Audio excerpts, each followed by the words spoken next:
చూడండి, ఈరోజు మన ఆర్గానిక్ నుంచి వీడియో తయారు చేద్దాం. దాంట్లో one of the most important topic ఏంటమ్మా అంటే acidic nature, basic nature. Acidic nature ఎక్కడ ఎక్స్ప్లెయిన్ చేస్తామంటే ఆల్కహాల్స్, ఫీనోల్స్, కార్బాక్సిలిక్ యాసిడ్స్. అది మెయిన్స్ అయినా, అడ్వాన్స్డ్ అయినా, ఏ డీమ్డ్ యూనివర్సిటీ అయినా, నీట్ ఎగ్జామినేషన్ అయినా 100% 1 or 2 బిట్స్ ఇస్తారమ్మా ఎసిడిక్ నేచర్ నుంచి. చాలా ఈజీ కాన్సెప్ట్, పర్ఫెక్ట్గా క్లారిటీగా మీకు ఈజీగా ఎలా ఆన్సర్ చేయాలో నేను ఎక్స్ప్లెయిన్ చేస్తాను. సో అసలు మనం ఫస్ట్ టాపిక్ దేనికి వెళ్ళిపోదాం అంటే ఎసిడిక్ నేచర్ ఆఫ్ ఆల్కహాల్స్ అంటే. Acidic nature of alcohols.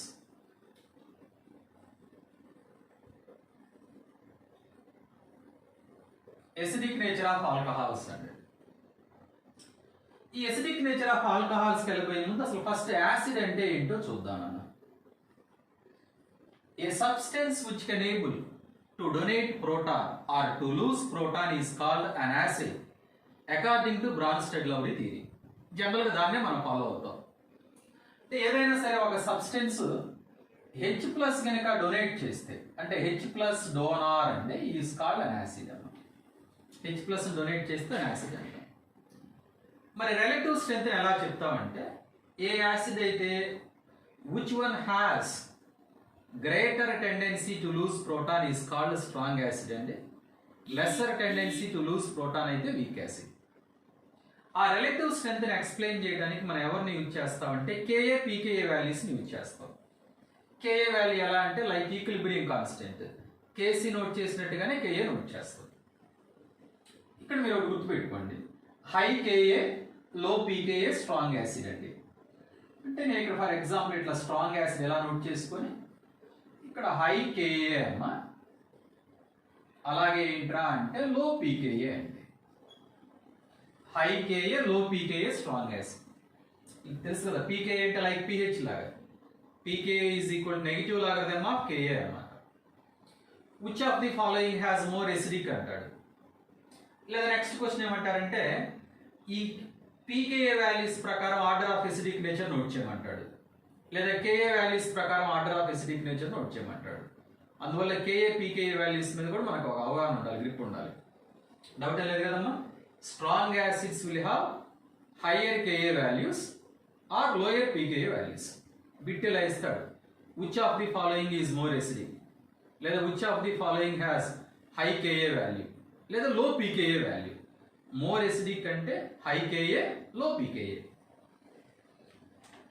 ఈ ఎసిడిక్ నేచర్ ఎక్స్ప్లెయిన్ చేయబోయే ముందు రిలేటివ్ స్ట్రెంత్ అని చెప్పడానికి మరి ఏ యాసిడ్ కి KA వాల్యూ ఎక్కువ ఉంటుంది, దేనికి KA వాల్యూ తక్కువ ఉంటుంది అని దీన్ని ఎలా ఎక్స్ప్లెయిన్ చేస్తామో చెక్ చేద్దాం మనం.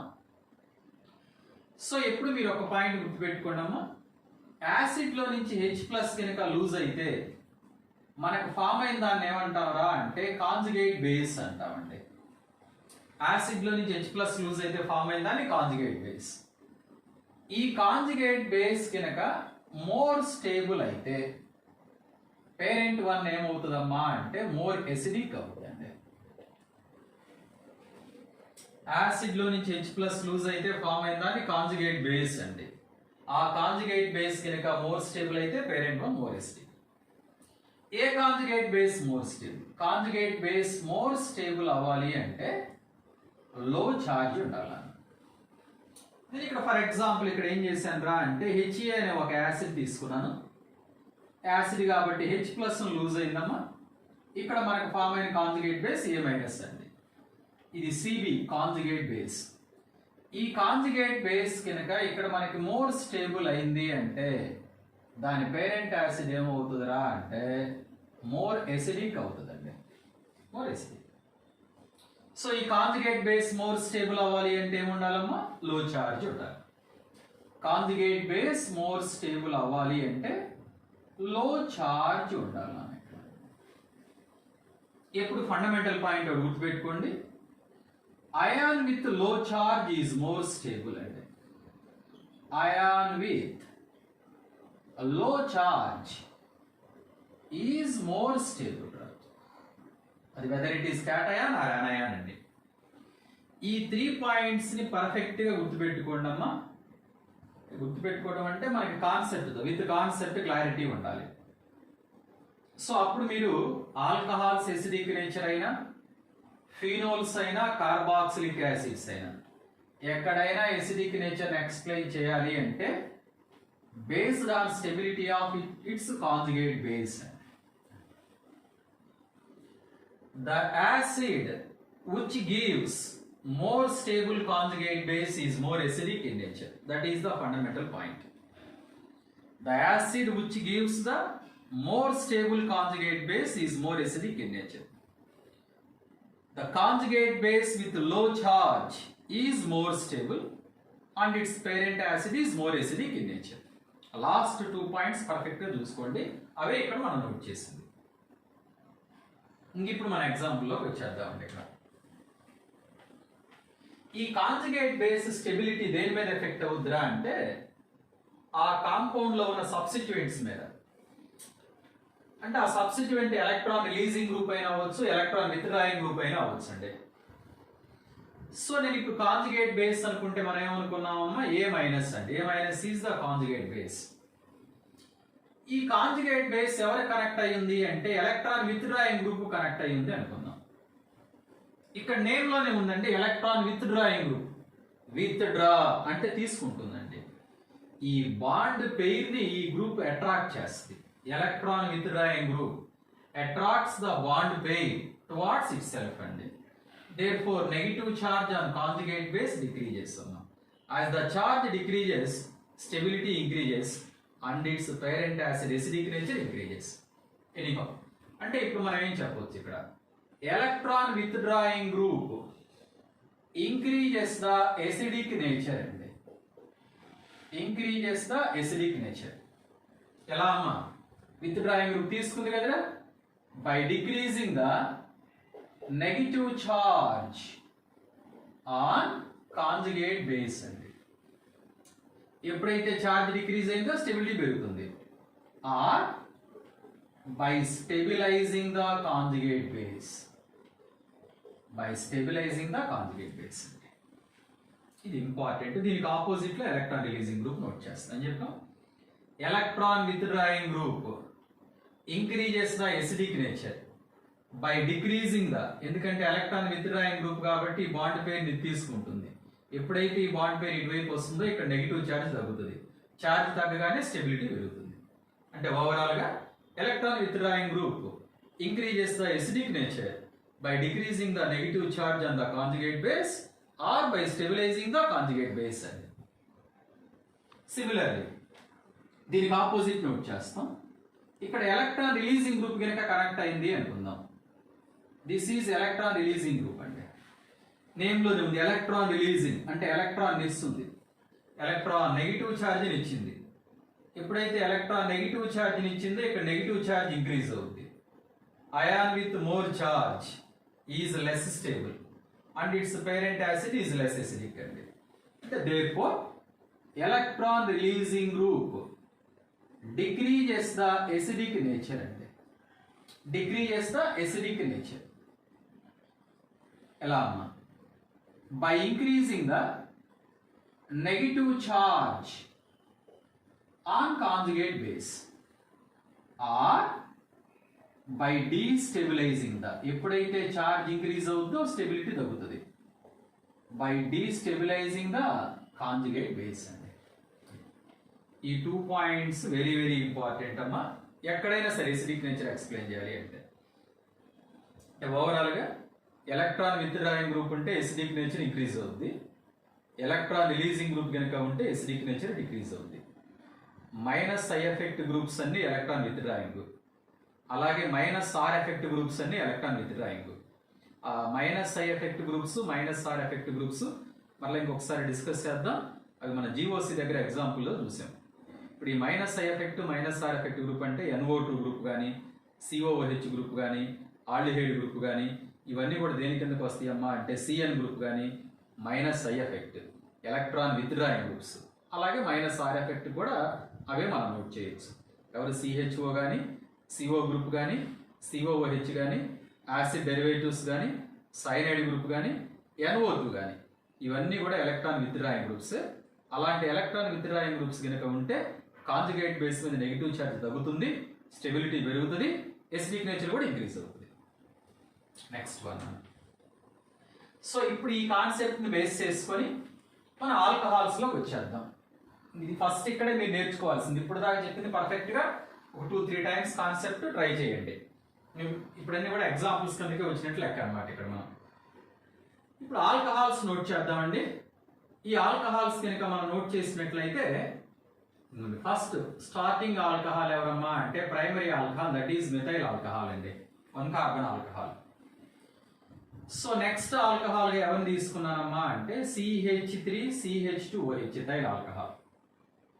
దాని నెక్స్ట్ ఎవరమ్మా అంటే CH3CH3OH అండి, ఐసోప్రొపైల్ ఆల్కహాల్ అమ్మా, secondary alcohol. Last one is tertiary alcohol అండి, టెరిషరీ ఆల్కహాల్. ఇది ఈ OH గ్రూప్ ఇదిగోండి కార్బన్ సింగిల్ గా ఉన్న అది ఇంకొక దానికి అటాచ్ అయి ఉన్న 1 డిగ్రీ కార్బన్ అంటాం. ఇది 1 డిగ్రీ కార్బన్. ఈ కార్బన్ వేరే 2 కార్బన్స్ కి అటాచ్ అయింది కాబట్టి 2 డిగ్రీ. ఈ కార్బన్ వేరే 3 కార్బన్స్ కి అటాచ్ అయింది కాబట్టి 3 డిగ్రీ. 1 డిగ్రీ కార్బన్ మీద OH గ్రూప్ ఉందమ్మా, ప్రైమరీ ఆల్కహాల్. ఇది 1 డిగ్రీ కార్బన్ మీద OH గ్రూప్ ఉంది, ప్రైమరీ ఆల్కహాల్. ఈ థర్డ్ మాలిక్యూల్ లో OH group is attached with secondary carbon, therefore this is secondary alcohol. అలాగే లాస్ట్ మాలిక్యూల్ లో OH group is attached with tertiary carbon అమ్మా, therefore this is tertiary alcohol అండి.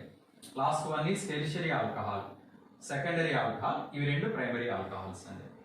ఇక్కడ మీరు clear గా గుర్తుపెట్టుకోండి, కార్బన్ మీద ఉన్న H లూజ్ అవుద్దా, ఆక్సిజన్ మీద H ఉన్న లూజ్ అవుద్దా. H attached with more electronegative atom is called acidic hydrogen. అంటే కార్బన్ కి హైడ్రోజన్ కి ఎలక్ట్రోనెగటివిటీ వాల్యూస్ ఆల్మోస్ట్ సేమ్ కాబట్టి కార్బన్ కి టచ్ అయ్యి ఉన్న H ప్లస్ గా లూజ్ అవ్వదు, O కి టచ్ అయ్యి ఉన్న H ప్లస్ గా లూజ్ అవుద్ది, because oxygen is more electronegative. కాబట్టి బాండ్ పేరు మొత్తం ఆక్సిజన్ కి వస్తుంది. H అనేది ఈజీగా H ప్లస్ గా లూజ్ అవుతుంది. దాన్నే సింపుల్ గా H attached with more electronegative atom is called acidic hydrogen. అంటే ఆల్కహాల్స్ లో ఎక్కడ H లూజ్ అయ్యేది, O కి టచ్ అయ్యి ఉన్న H లూజ్ అవుతుంది, because O is more electronegative. కాబట్టి వీటన్నిటిలో కూడా నేను ఇప్పుడు ఏం చేస్తున్నానమ్మా అంటే ఇక్కడ ఈ O కి టచ్ అయ్యి ఉన్నటువంటి H ని తీసేస్తున్నానండి, అవి లూజ్ చేసుకుంటున్నాం. ఇదిగోండి minus loss of H plus. So అంటే ఇక్కడ ఫామ్ అయింది ఎవరా, CH3O మైనస్ అండి. సో నెక్స్ట్ కేసులో ఫామ్ అయింది ఎవరమ్మా అంటే CH3CH2O మైనస్. సో ఇక్కడ మనకి ఫామ్ అయింది ఎవరమ్మా అంటే ఇది టెరిషరీ బ్యూటాక్సైడ్ అండి. లాస్ట్ లో టెరిషరీ బ్యూటాక్సైడ్. సో ఇవన్నీ కూడా H ప్లస్ లూజ్ అవుతున్నట్టు లెక్క. ఈ కాంజుగేట్ బేస్ కాన్సెప్ట్ ఒకసారి ఫాలో అయిన తర్వాత ఇవి నోట్ చేయకుండా కూడా ఇక్కడ ఎసిడిక్ నేచర్ చెప్పొచ్చు అనమాట మనం. సో ఈ కాంజుగేట్ బేస్ ఇది మీథాక్సైడ్ అయానండి, దీన్ని ఏ అని నోట్ చేస్తున్నా, ఈథాక్సైడ్ అయానమ్మా, ఐసోప్రోపాక్సైడ్ అండి, టెరిషరీ బ్యూటాక్సైడ్ అండి.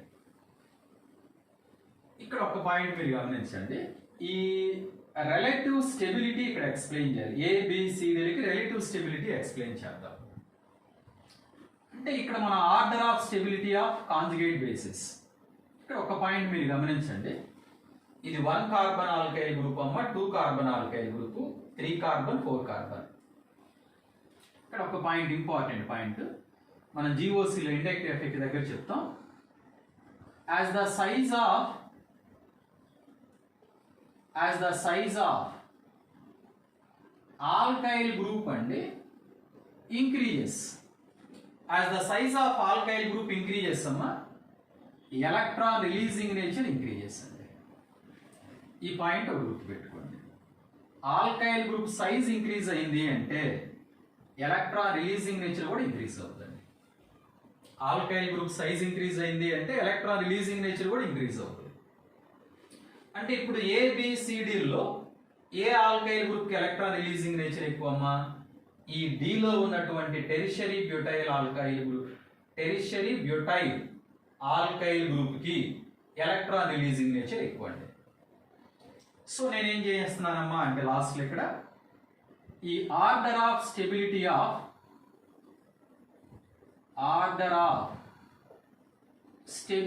ఆఫ్ కాంజుగేట్ బేసిస్ నోట్ చేద్దాం. సో ఏబిసిడిలో ఏ ఆల్కైల్ గ్రూప్ కి ఎలక్ట్రాన్ రిలీజింగ్ నేచర్ తక్కువ, ఆల్కైల్ గ్రూప్ సైజ్ తక్కువ ఉంటే రిలీజింగ్ నేచర్ తక్కువ. అంటే ఈ 4 ఆల్కైల్ గ్రూప్స్ లో మిథైల్ గ్రూప్ కి ఎలక్ట్రాన్ రిలీజింగ్ నేచర్ తక్కువ. అంటే ఇక్కడ ఫామ్ అయ్యే నెగిటివ్ ఛార్జ్ తక్కువ, కాబట్టి దీనికి స్టెబిలిటీ ఎక్కువ. స్మాల్ సైజ్డ్ ఆల్కైల్ గ్రూప్ ఉన్నటువంటి conjugate base more stable, because alkyl group size తక్కువ ఉంటే ఎలక్ట్రాన్ రిలీజింగ్ నేచర్ తక్కువ. కాబట్టి మోర్ స్టేబుల్ ఎవరు అవుతారు ఇప్పుడు? A is more stable. అంటే order of stability of conjugate base ఎలా నోట్ చేయాలి? A is greater than, B is greater than, C is greater than D అండి. ఇక్కడ మీరు గుర్తుపెట్టుకోండి, ఇది స్టెబిలిటీ మనం నోట్ చేసేది, స్ట్రెంగ్త్ కాదు, stability. Order of stability of conjugate base. ఇంక ఇప్పుడు మన ఎసిడిక్ నేచర్ నోట్ చేద్దాం. ఎసిడిక్ నేచర్ ఏమనుకున్నావురా? The acid which gives more stable conjugate base is more acidic అండి. అవుట్ ఆఫ్ ఏబిసిడిలో A conjugate base more stable అనుకున్నాం. A conjugate base అయితే more stable దాని పేరెంట్ యాసిడ్ మోర్ ఎసిడిక్ అండి. నేను ఇక్కడ ప్లేస్ లేదు, ఇక్కడ పైన నోట్ చేస్తున్నాను. ఆర్డర్ ఆఫ్ ఎసిడిక్ నేచర్ అండి, order of acidic nature, order of acidic nature అండి. మోర్ స్టేబుల్ కాంజుగేట్ బేస్ యొక్క పేరెంట్ యాసిడ్ మోర్ ఎసిడిక్. అంటే that is first one is more acidic than second one, next అలాగే third one అమ్మ, fourth one అండి. 1 2 3 4. ఈ order ని మనం ఎలా నోట్ చేయొచ్చురా? ఆర్డర్ ఆఫ్ ఆల్కహాల్స్ ని 1 degree is greater than, 2 degree is greater than, 3 degree alcohols అండి. Primary alcohols more acidic than secondary, secondary alcohols more acidic than tertiary అండి. ఇక్కడ ఇంకొక పాయింట్ చెప్తా మీకు. ఈ కాంజుగేట్ బేసిస్ తో పని లేకుండా కూడా ఈ ఎసిడిక్ నేచర్ని ఎక్స్ప్లెయిన్ చేయొచ్చు ఆల్కహాల్స్ ని డైరెక్ట్ గా. ఎలా అనుకున్నాం మనం? ఆల్కైల్ గ్రూప్ సైజ్ కనుక ఇంక్రీజ్ అయితే ఎలక్ట్రాన్ రిలీజింగ్ నేచర్ పెరుగుతుంది. ఎలక్ట్రాన్ రిలీజింగ్ నేచర్ ఇంక్రీజ్ అయింది అంటే ఎసిడిక్ నేచర్ డిక్రీజ్ అవుతుంది. మరి 1 2 3 4లో ఈ ఫస్ట్ ఇది 1 కార్బన్ ఆల్కైల్ గ్రూప్ కదా, అంటే దీనికి ఎలక్ట్రాన్ రిలీజింగ్ నేచర్ తక్కువ ఉన్నట్లు లెక్క కదా, దీనికి ఎలక్ట్రాన్ రిలీజింగ్ నేచర్ ఎక్కువ ఉన్నట్లు లెక్క కదా. ఎలక్ట్రాన్ రిలీజింగ్ నేచర్ తక్కువ ఉంటే ఎసిడిక్ నేచర్ ఎక్కువ. మీరు డైరెక్ట్ గా దీని ప్రకారమైన ఆన్సర్ చేయొచ్చు అమ్మా. కాంజుగేట్ బేసిస్ నోట్ చేసుకుని అయినా ఆన్సర్ చేసుకోవచ్చు. ఆల్కైల్ గ్రూప్ సైజ్ ఎక్కువ ఉంటే రిలీజింగ్ నేచర్ ఎక్కువ, రిలీజింగ్ నేచర్ ఎక్కువ ఉంటే ఎసిడిక్ నేచర్ తక్కువ. ఫ్రమ్ 1 to 4 అంటే ఆల్కైల్ గ్రూప్ సైజ్ ఇంక్రీజ్ అవుద్ది, ఎలక్ట్రాన్ రిలీజింగ్ నేచర్ ఇంక్రీజ్ అవుద్ది, ఎసిడిక్ నేచర్ డిక్రీజ్ అవుద్ది. దీంతో అవసరం లేకుండా కూడా మనం ఆన్సర్ చేసుకోవచ్చు. కొన్నిసార్లు మనకి బిట్ అడుగుతాడు, which of the following conjugate base is more stable అని. అప్పుడు మనం ఇట్లా ఆన్సర్ చేసుకోవాలి. డౌట్ ఏం లేదు కదా. సో ఇప్పుడు మనం ఇక్కడ అన్ని ఎలక్ట్రాన్ రిలీజింగ్ గ్రూప్స్ నోట్ చేసాం. ఒకసారి విత్ డ్రాయింగ్ గ్రూప్ కూడా నోట్ చేద్దాం లాస్ట్ లో. ఇక్కడ మనం చూద్దాంరా, అవుట్ ఆఫ్ మిథైల్ ఆల్కహాల్ అండి, ఇదిగోండి ఇస్తాడు మిథైల్ ఆల్కహాల్ ఒకటి. సో ఇక్కడ నేను నైట్రో మిథైల్ ఆల్కహాల్ తీసుకున్నానమ్మా, NO2CH2OH. ఈ రెండింటిలో ఎవరు మోర్ ఎసిడిక్ అంటాడు రా. నువ్వు క్లియర్గా ఆలోచించి NO2 group electron with drawing జరుగుతుంది. సో ఇప్పుడు దీన్ని మనం ఎలా నోట్ చేద్దాం చూద్దాం. కాంజుగేట్ బేస్ కూడా నోట్ చేస్తా, అది లేకుండా కూడా ఆన్సర్ చేయొచ్చు అనుకున్నాం. ఫస్ట్ వన్ CH3OH అండి, దీంట్లో నుంచి H+ లూజ్ చేయండి అమ్మా. ఇక్కడ మనకు ఫామ్ అయింది ఎవరా అంటే CH3O- ఈథ ఆక్సైడ్ అయాన్ అండి. సెకండ్ వన్ అండి ఈ NO2CH2OH అండి, నైట్రో మిథైల్ ఆల్కహాల్. సో ఇక్కడ H+ లూజ్ అవుతుంది, ఓకి టచ్ అయిన H, ఈ NO2CH2O- అండి. సో ఇప్పుడు ఈ కాంజుగేట్ బేస్ నేను ఏ అనుకుంటారమ్మా, దీన్ని బి అనుకుంటున్నానండి. ఏబిలో ఎవరు మోర్ స్టేబుల్ మనం మెన్షన్ చేయాలి. ఈ CH3 గ్రూప్ ఏమైందిరా అంటే ఎలక్ట్రాన్ రిలీజింగ్ గ్రూప్ అండి. మరి ఎలక్ట్రాన్ రిలీజింగ్ అంటే ఎలక్ట్రాన్ ఇవ్వటం మూలంగా నెగిటివ్ ఛార్జ్ ఎక్కువైంది. ఈ NO2 గ్రూప్ ఉంది కాబట్టి ఇది మొత్తం కూడా దేని కిందగా మనం తీసుకోవచ్చు అంటే ఎలక్ట్రాన్ విత్డ్రాయింగ్ గ్రూప్ అండి. అంటే ఎలక్ట్రాన్ తీసుకుంది, ఈ బాండ్ పెయిర్ ని తీసుకుంటుంది, అంటే నెగిటివ్ ఛార్జ్ తగ్గుతుంది. అంటే అవుట్ ఆఫ్ ఏబిలో ఈ బి మీద నెగిటివ్ ఛార్జ్ తక్కువ, because of the presence of electron withdrawing name లోనే ఉంది. అందువల్ల out of A and B B is more stable అండి. సో ఇక్కడ మనం నోట్ చేద్దాం. Order of stability of conjugate base. Order of stability of conjugate base. Because of the presence of electron withdrawing, that is NO2 group, B has lesser negative charge and it is more stable when compared to A and A. A లో releasing group ఉంది, negative charge ఎక్కువ, charge ఎక్కువ ఉంటే less stable. Fundamental point. Anion with less charge more stable. A బిలో B మీద negative charge తక్కువ, అందువల్ల more stable. A conjugate base అయితే మోర్ స్టేబుల్, దాని పేరెంట్ యాసిడ్ మోర్ ఎసిడిక్ అండి. సో కాబట్టి ఇప్పుడు మనం ఇక్కడ ఆర్డర్ ఆఫ్ ఎసిడిక్ నేచర్ కనుక నోట్ చేసినట్లయితే second one is more acidic than first one. Why second one is more acidic? Because of the presence of electron withdrawing group అండి. Last 1 minute overall గా electron withdrawing group ఉంటే acidic nature ఎక్కువ, electron releasing group కనుక ఉంటే acidic nature తక్కువ అండి. So మనకు magnitude కూడా చెక్ చేయొచ్చు. So as the magnitude of electron withdrawing power increases, acidic nature increases అండి. As the magnitude of electron withdrawing power increases, acidic nature increases. Thank you అమ్మా. So ఈ వీడియోలో ఏం చేద్దాం, నెక్స్ట్ వీడియోలో acidic nature of phenols explain చేస్తానమ్మా. దాని తర్వాత ఆల్కహాల్స్ కి ఫినోల్స్ కి ఎసిడిక్ నేచర్ కంపారిజన్ కూడా చెక్ చేద్దామండి. Thank you.